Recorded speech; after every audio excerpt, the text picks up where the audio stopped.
घेतलेले आहेत।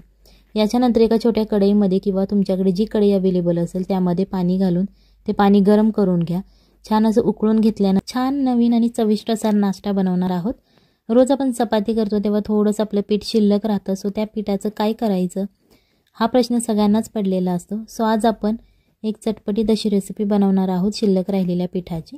इथे आपल्याला एक गोळा घ्यायचा आहे। हे मी गव्हाचं पीठ घेतलेलं आहे, जे आपल्या घरात शिल्लक राहिलेलं असं चपाती करून तेव्हा तुम्ही ही रेसिपी करू शकता किंवा या रेसिपीसाठी अशा प्रकारे पीठ मळून घेऊ शकता। याच्यानंतर हे तेल आणि मीठचं कॉम्बिनेशन घेतलेलं आहे। 1 चमचा तेल घ्यायचं आहे आणि चवीनुसार मीठ घालायचं आहे। जर तुम्ही चपातीचं पीठ मळताना मीठ आणि तेल घालत असाल तर तुम्हाला ही प्रक्रिया करावी नाही लागणार, आणि जर तुमच्या चपातीच्या पिठामध्ये मीठ नसेल तर तुम्हाला अशा प्रकारे हे करून घ्यावं लागेल। या तेल आणि मिठामध्ये हे पीठ छान असं मिसळून घ्यायचं आहे, जेणेकरून पिठामध्ये मीठ शिरलं जाईल आणि छान असं चविष्ट हे लागेल। सो अशा प्रकारे आता आपलं हे पीठ मळून झालेलं आहे। याच्यानंतर आपल्याला या पिठाचे गोळे करून घ्यायचे आहेत। ज्याप्रमाणे आपण पुरी लाटण्यासाठी गोळा करतो त्याचप्रमाणे आपल्याला हे गोळे करून घ्यायचे आहेत। व्हिडिओ आवडत असेल तर व्हिडिओ लाईक करा, आणि जर तुम्ही चॅनलवर नवीन असाल तर चॅनलला सबस्क्राईब करा, जेणेकरून येणाऱ्या नवनवीन व्हिडिओजचे अपडेट तुम्हाला लगेच मिळतील। सो अशा प्रकारे हे आपल्याला गोळे करून घ्यायचे आहे। जास्त बारीक करू शकता किंवा मीडियम करू शकता, पण जास्त मोठे करू नका। याच्यानंतर या पिठाची क्वांटिटी तुम्ही वाढवू सुद्धा शकता। जर तुमच्या घरात जास्त फॅमिली मेंबर्स असतील तर तुम्ही पिठाची क्वांटिटी वाढवली तरीही चालेल। अशा प्रकारे तो एक गोळा घ्यायचा आहे आणि त्याला कोरडं गव्हाचं पीठ लावून ज्याप्रमाणे आपण पुरी किंवा चपाती लाटतो त्याचप्रमाणे आपल्याला हे लाटून घ्यायचं आहे। पण हे लाटताना एक लक्षात ठेवायचं की जास्त जाडही नाही करायचं आणि जास्त पातळही नाही करायचं। आपल्याला मीडियम असं हे लाटून घ्यायचं आहे, जेणेकरून ही रेसिपी करायला आपली सोपी होईल। अशा प्रकारे हे 4 गोळे लाटून घेतलेले आहेत। याच्यानंतर एका छोट्या कढईमध्ये किंवा तुमच्याकडे जी कढई अवेलेबल असेल त्यामध्ये पाणी घालून ते पाणी गरम करून घ्या। छान असं उकळून घेतल्यानंतर गॅस बारीक करायचा आहे, आणि ज्या आपण पुऱ्या किंवा तुम्ही चपात्या म्हणू शकता याला ज्या लाटून घेतल्या होत्या आपण, त्या आता एक एक करून या कढईमध्ये सोडून घ्यायच्या आहेत। जर तुमच्याकडे मोठ्या साईजची कढई अवेलेबल असेल तुम्ही त्यामध्ये सोडलं तरीही चालेल। काही चमचे यामध्ये तेल घालायचं आहे, जेणेकरून आपण जे ह्या पुऱ्या घातलेल्या आहेत ते एकमेकांना चिकटणार नाहीत। आणि जर तुम्ही नाही घातलं तरीही चालेल, कारण पीठ मळताना आपण तेल घातलं होतं।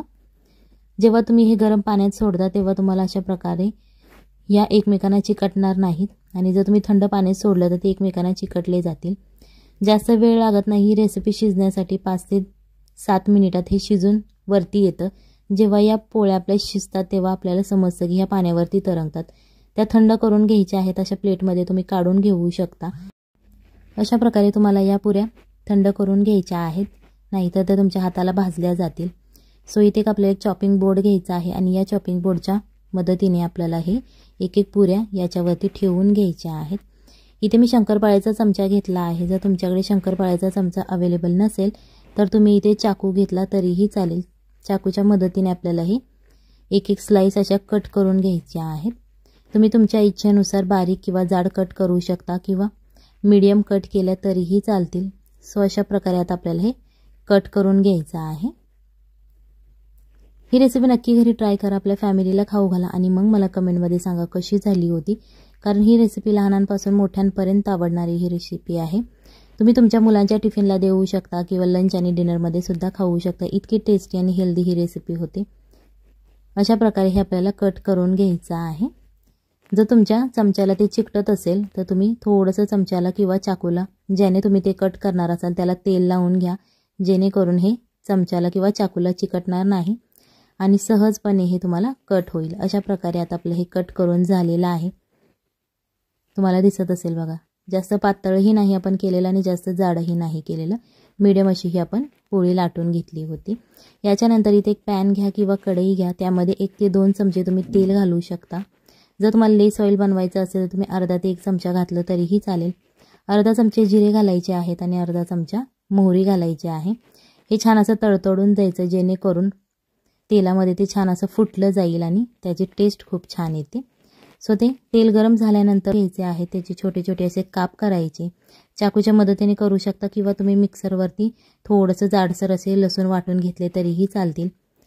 जिरे आणि मोहरी बरोबर हे लसूण आपल्याला तेलामध्ये फ्राय करायचे आहे, थोडेसे लालसर होऊन द्यायचे। त्याच्यानंतर एक उभट असा चिरलेला आपल्याला कांदा घ्यायचा आहे, ज्याप्रमाणे आपण भजी करण्यासाठी कांदा चिरतो त्याचप्रमाणे आपल्याला हा कांदा चिरून घ्यायचा आहे।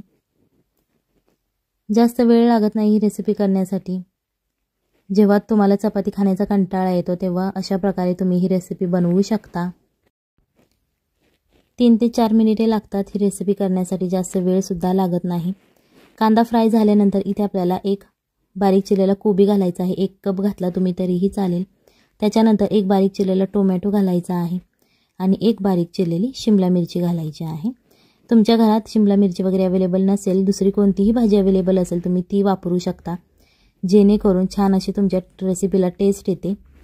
ही भाजी आपल्याला थोडीशी फ्राय करून घ्यायची आहे।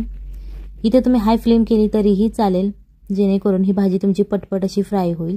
याच्यानंतर चवीनुसार मीठ घालायचं आहे, जेणेकरून या भाजीला पाणी सुटलं जाईल आणि छान अशी शिजली जाईल। इथे गोष्ट लक्षात ठेवा की याच्यावरती झाकण ठेवू नका, नाहीतर भाजीचा कलर चेंज होईल। सो अशा प्रकारे तुम्ही ही बिना झाकण ठेवता अशी फ्राय करून घ्यायची आहे। त्याच्यानंतर भाजी थोडीशी फ्राय झाल्यानंतर 1 चमचा आपल्याला रेड चिली सॉस घालायचा आहे। त्याच्यानंतर 1 चमचा ग्रीन चिली सॉस घ्यायचा आहे। ही सहज आपल्या घरात अवेलेबल असतं आणि जर तुमच्या घरात red chilli sauce green chilli sauce नसेल तर तुम्ही इथे हिरव्या मिरच्या वाटून घातल्या तरीही चालतील। 1 चमचा शेजवान चटणी घालायची आहे, जेणेकरून ही लहान मुलांच्या आवडीची रेसिपी आहे। इथे 1 चमचा सोया सॉस घालायचा आहे। जर तुमच्याकडे डार्क सोया सॉस असेल तर तुम्ही अर्धा चमचा घालू शकता आणि जर तुमच्याकडे लाईट सोया सॉस असेल तर तुम्ही 1 चमचा घातला तरीही चालेल। सो अशा प्रकारे आता हे छान असं मिक्स करून घ्यायचं आहे। अर्धा ते 1 मिनिट हे मिक्स करून झाल्यानंतर आपण जे नूडल्स तयार केलेले आहेत गव्हाच्या पिठाचे, जे आपण आत्ताच कट करून घेतले होते, ते आपल्याला यामध्ये घालून घ्यायचे आहेत। तुम्ही तुमच्या इच्छेनुसार घालू शकता, कमी घालू शकता किंवा जास्त घातले तरीही चालतील। सो अशा प्रकारे हे आता आपलं नूडल्स घालून झालेले आहेत। जर तुम्हाला थोड्या वेळानंतर रेसिपी करायची असेल तर तुम्ही हे नूडल्स फ्रीजमध्ये ठेवले तरीही चालतील, अजिबात ते खराब होत नाहीत।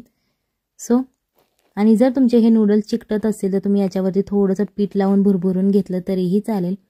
हे नूडल्स आपले घालून झालेले आहेत। आता याच्यानंतर हे मिक्स करायचे आहेत या मसाल्यामध्ये, जेणेकरून याची टेस्ट खूप छान लागेल। सो अशा प्रकारे तुम्ही हे मसाले फ्राय करून घेऊ शकता, हे नूडल्स फ्राय करू शकता। ही रेसिपी नक्की घरी ट्राय करा, आपल्या फॅमिलीला खाऊ घाला आणि मग मला कमेंटमध्ये सांगा कशी झाली होती। हे तुम्ही हाय फ्लेमवरती, लो किंवा मीडियम फ्लेमवरती सुद्धा फ्राय करू शकता, जास्त वेळ लागत नाही आणि हे जास्त फ्राय सुद्धा करायला लागत नाही कारण हे आधी शिजलेलं आहे सगळं। सो